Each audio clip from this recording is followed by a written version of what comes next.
골로새서 2장 7절의 말씀을 여러분 잘 아시는 말씀인데 오늘은 개역 개정으로 먼저 읽고요. 그 다음에는 현대인의 성경으로 그 다음에 읽도록 하겠습니다. 그 안에 뿌리를 박으며 세움을 받아 교훈을 받은 대로 믿음에 굳게 서서 감사함을 넘치게 하라. 아멘. 현대인의 성경을 같이 한번 읽어보겠습니다. 그분 안에 깊이 뿌리를 박고 그분을 기초로 여러분의 인생을 건설하며 가르침을 받은 대로 믿음에 굳게 서서 감사가 넘치는 생활을 하십시오. 아멘. 오늘 이 말씀을 가지고 어디에 내 인생을 건축하는가, 어디에 내 인생을 건축하는가 라는 제목으로 같이 은혜를 나누기를 원합니다. 우리 모두는 인생의 집을 건축하는 사람과 같습니다. 어디에 내 인생을 건축하고 있습니까? 내가 건축하고 있는 내 인생의 집의 기초는 무엇인가요? 또 내 집에 얼마나 풍성한 열매들로 가득 차 있습니까? 오늘 본문은 우리를 인생을 건축하는 건축가로 또 뿌리 깊은 나무로 묘사를 하고 있습니다. 그러면서 네 가지 단어를 사용하고 있는데요. 뿌리, 기초, 믿음, 그리고 감사라는 단어를 사용하고 있습니다. 이 네 가지의 단어를 살펴보면서 인생의 성공적인 건축가가 되기 위해서 우리는 어떻게 살아야 되는지 같이 살펴보기를 원합니다. 먼저 뿌리가 나오죠. 죽은 나무는 열매를 맺지 못합니다. 죽은 나무의 가지는 더 이상 자라지 못하죠. 또 땅속 깊이 박혀있는 뿌리도요, 더 이상 자라지 못합니다. 죽어있기 때문입니다. 저희 교회 뜰에 쓰러진 나무, 약간 기울어진 나무는요, 죽은 나무였습니다. 살아있을 때는 거의 한 25m 이상 되는 큰 나무로 자랐던 것 같습니다. 근데 죽었어요. 비록 죽었지만요, 너무 곱게 자랐기 때문에 저는 어떠한 바람에도 저 나무는 절대 쓰러지지 않을 것이라 라고 생각을 했습니다. 그래서 예전에 어느 집사님께서 저거 자릅시다 그랬는데 저거 안 쓰러질 거예요. 제가 이렇게 말을 하고 자르지 않았습니다. 그랬더니 이번에 2주 전에 강풍에 쓰러져 버렸습니다. 지금 바로 옆에 살아있는 작은 나무에 기대어 지금 지탱하고 있습니다. 쓰러진 나무에 가까이 제가 가보았습니다. 가보았더니 이 큰 나무를 지탱하고 있었던 뿌리들이요, 부러져 있더라고. 저렇게 부러져 있어요. 말라서 부러져 있잖아요. 부러져 있는 것을 제가 보았습니다. 뿌리가 죽어서 썩자 말라버리자 저 큰 나무를 지탱할 수가 없었던 것이죠. 결국 뿌리가 죽어 있으면 언젠가는 나무들도요, 쓰러집니다. 높은 나무들도 쓰러집니다. 그러나 아주 작은 나무일지라도요, 뿌리가요, 살아있으면 강풍에도 견디고 살아납니다. 심지어 저렇게 쓰러진 큰 나무를 받칠 수 있는 힘이 있습니다. 그러나 곱게 뻗은 큰 나무일지라도요, 뿌리가 죽어 있으면 죽은 나무입니다. 결국은요, 강풍에 쓰러집니다. 뿌리는 보이지 않습니다. 살아있는 뿌리는요, 땅속에서 자랍니다. 땅속 깊이 뻗어 들어가야만이 나무도 더 크게 성장을 할 수 있습니다. 그러나 겉으로 화려하고요, 큰 나무일지라도요, 뿌리가 죽은 나무는요, 죽은 나무예요. 언젠가는 쓰러집니다. 신앙도 마찬가지입니다. 겉으로는 화려한 사람이요, 신앙이 좋은 사람이 아니라는 것입니다. 신앙의 뿌리가 살아있어야 되는 것입니다. 신앙의 뿌리가 살아있는 사람이 튼튼한 사람으로 자라갈 수 있어요. 성장할 수 있습니다. 풍성한 열매를 맺을 수가 있습니다. 뿌리는 보이지 않습니다. 그러나 그 뿌리가 살아있어야만이 그 신앙이 성장하고 열매를 맺을 수 있습니다. 여러분은 신앙적으로 살아있는 나무입니까? 죽은 나무입니까? 이것을 확인하는 것은요, 내 뿌리가 살아있는가를 확인하면 돼요. 내 뿌리가 살아서 어디를 향해서 뻗어가고 있는가를 확인하면 되는 것입니다. 내 신앙의 뿌리가 살아있다면 내 신앙의 뿌리가 찾아가는 곳이 있어요. 어디일까요? 나무는 어디일까요?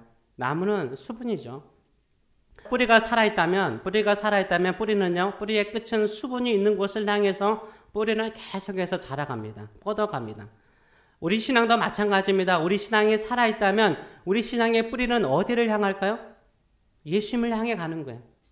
생명의 근원이신 예수님을 향해서 우리의 신앙의 뿌리는 끝은 향해 가는 것입니다. 우리의 뿌리는 생명의 근원이신 예수님을 향해서 간절히 뻗어나가고 계시는지요. 오늘 본문은요, 그분 안에서 깊이 뿌리를 박으라 라고 말하고 있습니다. 그분이 누구죠? 예수님이죠. 우리 예수님을 말합니다. 예수님 안에 깊이 뿌리를 박으라 라고 말하고 있습니다. 왜 그렇습니까? 예수님이 생명의 근원이시기 때문이에요. 뿌리가 수분을 흡수하지 못하면 그 나무 죽잖아요. 마찬가지에 우리가 예수님께 깊이 뿌리를 내려서 예수님으로부터 영생의 생명력을 흡수하지 않으면 우리의 신앙도 말라버리고 우리 신앙도 죽을 수 있기 때문인 것입니다. 그래서 우리가 계속해서 예수님께 우리의 신앙의 뿌리를 향해 나가야 되는 것입니다. TV 프로 가운데 정글의 법칙이라는 프로가 있습니다. 거기에서 섬에 가서 이렇게 사람들이 생활하잖아요. 이 섬에 가서 있는데 거기에 자주 나오는 나무 한 그루가 있더라고요. 맹그로브 나무라는 나무가 있어요. 맹그로브. 저도 처음 들어봤어요. 맹그로브 나무. 섬에는 주변이 다 뭡니까? 바닷가잖아요. 섬이 다 바다잖아요. 바다기 때문에 다 염분이 많잖아요. 그런데 나무들이 자라기 너무나 척박한 땅이잖아요. 근데 주변 흙이 또 좋은 흙이 아니잖아요. 우리 육지는 좋은 흙이지만 섬에 있는 그 바닷가에 있는 흙들은 다 진흙이잖아요. 진흙이고 염분이 많아요. 그래서 나무가 살기 힘듭니다. 그런데도 불구하고 이 맹글로브 나무는요, 그 척박한 환경에서 살아남아서 섬들을 바람으로부터 높은 파도에서 보호해 준다고 합니다. 이 맹글로브 나무가 있기 때문에 섬이 존재하는 거예요. 맹글로브 나무가 죽어버리면 그 섬이 언젠가는 사라지는 거예요. 그래서 맹글로브 나무를 보호하려고 얼마나 애쓰는지 몰라요. 그렇다면 이 맹글로브 나무는 어떻게 염분이 많은 그 섬에서 살아남을 수 있었을까요? 바로 나무의 뿌리 끝은요, 진흙 속으로 들어가는데요, 들어가서 다시 거기에 그 뿌리에 뭐가 있냐면 공기뿌리가 있대요. 공기뿌리가. 지상으로 나와 있는 공기뿌리가 있어요. 사진 보면 알다시피 공기뿌리가 있어요. 이 공기뿌리를 통해서 산소를 호흡하는 거예요. 진흙은 염분이 많아서 그거 흡수하면 어떻게 돼요? 말라 죽기 때문에 나와 있는 거예요. 지상으로 나와 있는 거예요. 뿌리 끝이요. 나와가지고 산소를 흡수하고 수분을 흡수하는 거예요. 그래서 살아남는 거예요. 어떤 맹글로브 나무는요, 줄기에 거기에 뿌리가 있어요. 줄기에 뿌리 있는 거 봤어요? 줄기에 뿌리가 있는 거예요. 왜요? 줄기에 뿌리 끝이 있어야만이 산소와 수분을 흡수하게 그러는 것입니다. 우리도요, 맹글로브 나무처럼 진흙처럼 답답한 현실 속에 살아갈 수 있습니다. 염분과 같은 고난과 어려움 속에 둘러싸여 있을 때도 있습니다. 이러한 척박한 환경 속에서 우리가 어떻게 살아남을 수 있을까요? 우리의 믿음의 끝이 어디를 향하고 있는가를 보면 알 수 있는 거예요. 그냥 고난 속에 처박혀서 어려움 속에서 처박혀서 숨을 쉴 수 없을 정도로 답답하다라고 화생하고 질색하면요, 그냥 죽을 수밖에 없는 거예요. 우리의 믿음의 끝이 예수님을 향해서, 나의 생명의 근원이신 예수님을 향해서 살아있으면 반드시 살아나고 성장하는 줄 믿습니다. 예수님을 향해서 우리의 마음을 열 때 우리는 영적으로 숨을 쉴 수 있어요. 더 높이 자라갈 수 있고요, 더 성장할 수 있고 풍성한 열매를 맺을 수 있는 것입니다. 섬과 같은 척박한 환경 속에서도 우리는 주변 사람들을 보호할 수 있는 믿음의 나무로 성장할 수 있는 거예요. 그래서 우리의 신앙의 끝이, 우리 믿음의 뿌리의 끝이 어디를 향하고 있는가를 살펴보실 필요가 있어요. 내가 답답한 것은요, 내 신앙의 뿌리가요, 예수님을 향하여 있지 않고 염분과 같은 세상 속의 뿌리를 내리려고 하기 때문에 답답할 때가 많아요. 예수님을 향해서 우리의 뿌리에, 믿음의 뿌리가 향해 있다면 반드시 주님께서 그 모든 것을 이길 수 있는 산소와 같은 은혜를 베풀어 주실 줄 믿습니다. 예수님께 뿌리를 내리시는 저 여러분 되시길 축원합니다. 예수님이 아닌 다른 것에 뿌리를 내리고 있다면 염분과 같이 마셔도요 더 목마른 거예요. 더 목마른 거예요. 결국 그것이 우리를 죽일 때가 많습니다. 예수님께 깊이 뿌리를 내리시는 저 여러분 되시길 축원합니다. 오늘 본문은 뿌리와 함께 뿌리가 건물의 기초와 같잖아요. 그래서 건물로 표현을 하고 있어요. 내 인생의 집의 기초가 무엇이고 내 인생의 집을 짓는 자재는 무엇입니까? 내가 지금까지 살아오면서 내 인생의 기초를 뭘로 삼으셨습니까? 내 인생의 건물을 무슨 재료로 삼으셨습니까? 오늘 본문은 그분을 기초로 여러분의 인생을 건설하며, 그분을 기초로 여러분의 인생을 건설하며, 여러분의 인생을 건설하래요. 가르침을 받은 대로 믿음에 굳게 서라라고 말하고 있습니다. 예수님을 기초로 해서 우리의 인생을 건설하라라고 말하고 있습니다. 기초가 흔들리면 건물도 흔들리잖아요. 기초가 흔들리면 우리가 수고하고 쌓아놓은 모든 것들이 다 무너져 내립니다. 그러나 기초가 튼튼하면요, 무너져도요 다시 지을 수가 있잖아요. 더 높이 지을 수가 있습니다. 맨하탄에 비좁고 큰 건물들이 많잖아요. 그 마철루라고 그러잖아요. 큰 건물들을 지을 수 있는 것은 그 기초가 뭐예요? 거대한 바위가 있기 때문인 거 아시잖아요. 제가 알기로는 맨하탄이 큰 바위인 걸로 알고 있어요. 일명 그 전문적인 용어를 쓰자면 운모편함이라고 그러죠. 운모편함이라는 이 바위가 밑에 깔려 있는 거예요. 이 강한 바위가 형성되어 있습니다. 그렇기 때문에 큰 건물들을 지금도 계속해서 짓고 있습니다. 9/11 테러로 인해서 무너진 건물, 월드 트레이드 센터 있지 않습니까? 다시 높이 지었잖아요. 왜냐하면 기초가 튼튼하기 때문인 거예요. 기초가 단단하면 다시 일어날 수 있어요. 기초가 튼튼하면 다시 높이, 더 높이 세울 수 있는 것입니다. 그래서 내 인생의 기초가 무엇인가를 항상 내 자신에게 물어봐야 돼요. 만약 내 인생의 기초가요, 돈이라면요, 돈이 없으면 어떻게 돼요? 내 인생도 같이 무너질 때가 많습니다.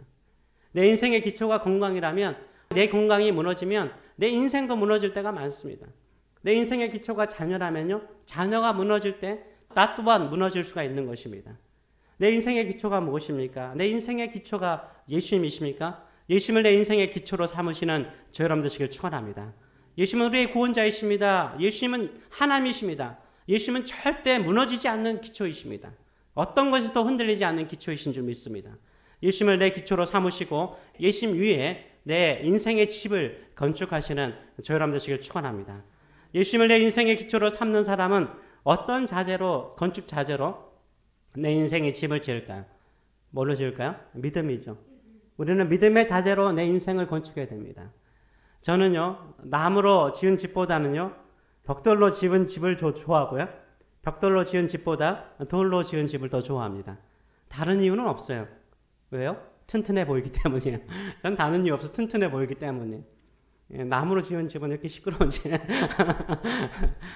그래서 보면은 불이 나면요, 나무로 지은 집은 재만 남아요. 재만 남습니다. 벽돌이나 돌로 지은 집은요, 불에 타도요, 그 구조 그 자체가 그대로 남아있어요. 불에도 타지 않기 때문인 거죠. 맨하탄의 건물들은요, 여러분들 알다시피, 보셔서 알다시피, 맨하탄의 건물들은 대부분이요, 다 그렇진 않지만, 대부분이 뭘과 뭘로 지어졌어요? 돌과 벽돌로 지어졌어요. 왜냐하면 1835년도에 뉴욕에 대화재가 있었습니다. 그때 그 대화재가 일어날 때 바람이 불어서 불이 났는데 나무집들이 계속해서 연결돼 가지고 맨하탄을 다 불태워버린 거예요. 그 이후부터 목조 건물을 짓는 것을 제한하기 시작하였습니다. 나무로 지으면 불타면 그 집만 타는 것이 아니라 그 주변의 집까지 태워버리기 때문입니다. 우리가 짓는 우리 인생의 집은 믿음으로 건축해야 됩니다. 어떤 믿음이요? 벽돌과 돌과 같은 굳건한 믿음으로 우리 인생의 집을 지어야 됩니다. 세상의 염려와 걱정에도 불타지 않는, 세상의 염려와 걱정에도 불타지 않는 굳은 믿음으로 내 인생의 집을 건축하시는 저 여러분 되시길 축원합니다. 아멘. 고린도전서 3장 11절과 15절의 말씀을 보게 되면 이렇게 말하고 있습니다. 우리가 이미 새벽에 본 말씀이지만 이 터는 예수 그리스도라. 우리의 인생의 터는 예수 그리스도라는 거예요. 만일 누구든지 금이나 은이나 보석이나 나무나 풀이나 집으로 이 터 위에 세우면 각 사람의 공적이 나타날 터인데 그날이 공적을 밝히리니 이는 불로 나타내고 그 불이 각 사람의 공적이 어떠한 것을 시험할 것이라 라고 말하고 있어요. 각 사람의 터가 예수 그리스도인데 그의 어떤 사람은 금으로 집을 짓고 어떤 사람은 은으로 집을 짓고 어떤 사람은 보석으로 집을 짓고 어떤 사람은 나무로 집을 짓고 어떤 사람은 풀로 집을 짓고 어떤 사람은 지푸라기로 집을 짓는다는 거예요. 근데 언젠가는 그 공적을 확인하는 거예요. 뭘로요? 불로 확인하는 거예요. 불로 확인하는데 어떻게 됐냐면 만일 누구든지 그 위에 세운 공적이 그대로 있으면 상을 받고 누구든지 그 공적이 불타면 해를 받으리니 그러나 자신은 구원을 받되 예수 그리스도의 기초에 있었기 때문에 구원을 받되 불 가운데 받은 것과 같으니라 라고 말하고 있어요. 불의 시험이 있다는 거예요. 그때 타지 않는 것은 뭐예요? 금이나 은이나 보석과 같은 귀한 믿음을 가지고 지은 집은 그대로 있는 거예요. 상을 받는 거예요. 나무나 풀이나 지푸라기는 불의 시험을 통과하지 못하고 타버리잖아요. 재만 남잖아요. 구원을 받되 불에서 받은 구원과 같다라고 말하고 있습니다. 우리의 믿음이 어떤 믿음을 가져야 됩니까? 하나님은 신실하십니다. 하나님 우리를 사랑하십니다. 우리를 향해서 선한 계획을 가지고 계십니다. 반드시 그 선한 목적을 이루실 줄 믿습니다. 이것을 반석과 같은 굳은 믿음으로 믿고 살아가시는 저 여러분 되시길 축원합니다. 예수님을 내 인생의 기초로 삼고 믿음의 집을 짓는 사람은 어떠냐면 반드시 열매를 맺어요. 반드시 열매를 맺는 줄 믿습니다. 어떤 열매를 맺을까요? 감사의 열매를 맺어요. 신앙이 살아있는가는 감사를 보면 돼요. 그 사람의 마음속에 감사가 넘치면 그 사람의 믿음이 살아있는 거예요. 불평과 원망이 많잖아요. 연분 속에 뿌리의 끝을 다 향하고 있는 거예요. 염려와 걱정, 두려움, 불평, 불만만 생기지만 하나님을 향해서 예수님을 향해서 뿌리를 내리고 있는 사람은 어떻습니까? 감사하게 되어 있는 거예요. 그래서 오늘 본문을 보게 되면 감사가 넘치는 생활을 하십시오라고 말하고 있어요. 감사라라고 말하고 있습니다. 내 입술에 감사가 항상 있다면 그것은 예수님을 내 인생의 기초로 삼고 굳은 믿음으로 예수님을 굳게 믿기 때문에 가능한 거예요. 감사만큼 아름다운 축복된 믿음은 없어요. 축복된 열매는 없습니다. 세상이 주는 축복과 다른 차원이 높은 열매인 것입니다. 우리의 열매는 물질적인 축복이나 명성이나 세상의 영광이 아니죠. 차원이 다른 열매를 맺어야 됩니다. 그 차원이 다른 열매가 바로 감사예요. 감사하는 거예요. 모든 일에 감사하는 사람은요, 세상의 그 사람의 믿음을 이길 수 없습니다. 세상에 감당할 수 없는 거예요. 감사가 넘치는 사람은요, 예수님 한 분에게만 뿌리를 내리고 있고 예수님 한 분만을 믿는 굳건한 믿음으로 살고 있기 때문에 모든 것에 감사하는 거예요. 모든 일에 감사하는 저와 여러분 되시길 축원합니다. 그러나 뿌리가 약한 사람은 어떻습니까? 뿌리가 약하면 약할수록요, 크게 자랄 수가 없습니다. 작은 나무는요, 열매를 맺어도요, 작은 열매를 맺고요, 많은 열매를 맺지 못합니다. 작은 나무에 많은 열매가 맺혔다고 생각해 보세요. 그러면 가지가 부러져요. 줄기까지 부러지는 경우도 보게 됩니다. 왜냐하면 감당할 수 없기 때문인 거예요. 하나님께서 우리를 축복하실 때는 풍성한 열매를 맺게 하실 때는 먼저 뭐 어떻게 하실까요? 나무를 크게 자라게 만들어요. 뿌리가 깊이 내려가 있잖아요. 그러면 나무가 크게 자랄 수 있어요. 크게 자라는 나무가요, 많은 열매를 맺을 수 있는 것입니다. 구약에 크게 복을 받는 사람들이 있습니다. 아브람도, 이삭도, 야곱도, 요셉도 큰 부자였습니다. 이건 부인할 수 없는 거예요. 큰 부자였어요. 다윗도 왕이었으니까 큰 부자죠. 다니엘과 세 친구도 크게 성공한 사람들이었습니다. 그들은 큰 복을 받을 만큼 큰 그릇이었기 때문에 가능한 거예요. 큰 나무였기 때문에 그들의 인생에 풍성한 열매가 있었습니다. 그들은 연단을 통해서요, 큰 나무로 자랐어요. 한순간에 자란 게 아니에요. 수많은 고난과 역경 속에서 오직 하나님 한 분에게만 깊이 뿌리를 내리는 신앙으로 자라갔기 때문에 나무로 자라갔던 거예요. 바위와 같은 굳건한 믿음으로 자신의 인생의 집을 지었습니다. 그렇기 때문에 큰 나무가 됐고 큰 그릇이 됐기 때문에 하나님께서 축복을 담는 그릇으로 삼는 것을 우리가 볼 수 있습니다. 결국요, 큰 나무가 되어야 되는 거예요. 큰 나무가 되기 위해서는 우리가 깊이 예수님께 뿌리를 박아야 되고요, 굳건한 믿음으로 집을 지으시는 저 여러분 되시길 축원합니다. 그때 우리에게 풍성한 열매를 주실 줄 믿습니다. 축복을 감당할 수 있는 그릇으로 삼아 주실 줄 믿습니다. 풍성하게 감사하는 사람, 무슨 일을 만나든지 감사가 넘칠 때 하나님께서 풍성하게 채워주세요. 오직 예수님이 나의 유일한 구원자이심을 믿고 오직 예수님께만 깊이 뿌리를 내리는 자가 크게 성장할 수 있고 큰 나무가 될 수 있고 넘치는 축복을 받는 그릇이 될 수 있는 줄 믿습니다. 다시 한번 우리의 신앙의 뿌리가 어디에 있습니까? 뿌리가 죽은 나무는요, 죽은 나무예요. 유다서는 이렇게 말하고 있습니다. 유다서 1장 7절의 말씀을 보게 되면 어떤 사람이 뿌리가 죽은 나무인가를 설명하고 있어요. 홀로 하나이신 주제, 곧 우리 주 예수 그리스도를 부인하는 자니라.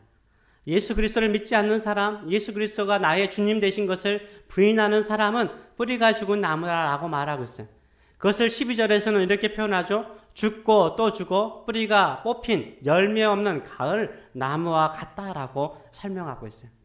예수를 믿지 않고 예수를 의지하지 않고 예수에게 뿌리를 내리지 않는 사람은 열매 없는 나무일 뿐만 아니라 뿌리가 뽑힌 나무, 뿌리가 죽은 나무라고 말하고 있습니다.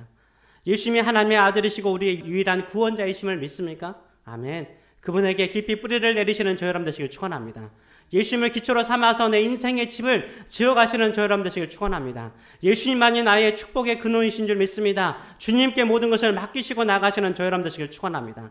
그러면 우리의 뿌리가 살아있으면 주께서 우리를 크게 성장시켜 주실 줄 믿습니다. 감사가 넘치는 인생으로 만들어 주실 줄 믿습니다. 열매가 풍성하게 만들어 주실 줄 믿습니다. 그러나 그 과정이 연단을 통해서 이루어지는 거예요.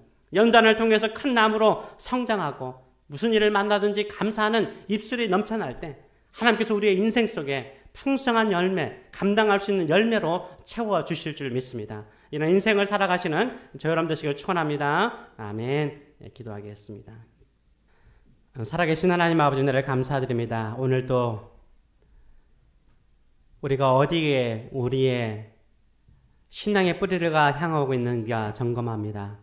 정말로 예수 그리스도를 바라보는지, 오직 예수 그리스도를 향하여서 내 믿음의 뿌리가 뻗어가고 있는지 생각해 봅니다. 세상의 염분에 또 세상 여러 가지 답답한 환경과 여건 속에서 우리가 불평하고 원망하기보다는 감사함으로 두 손을 들고 예수 그리스도를 향하여서 뿌리를 내리고 그분의 십자가의 사랑 안에서 영원한 하나님의 계획과 섭리가 있는 것을 믿고 반석과 같은 돌과 같은 보석과 같은 믿음을 가지고 우리의 인생의 집을 지어가는 저희들의 삶들이 될 수 있도록 축복하여 주시옵소서. 큰 나무로 자라가서 하나님께서 풍성한 열매를 맺게 하는 우리와 우리의 가문이 될 수 있도록 축복하여 주시옵소서. 그러기 위해서 오늘도 우리는 예수 그리스도의 기초 위에 믿음의 집을 짓는 믿음의 사람들 되게 하여 주시옵소서. 감사드리며 예수님의 이름으로 기도합나이다. 아멘. 아멘.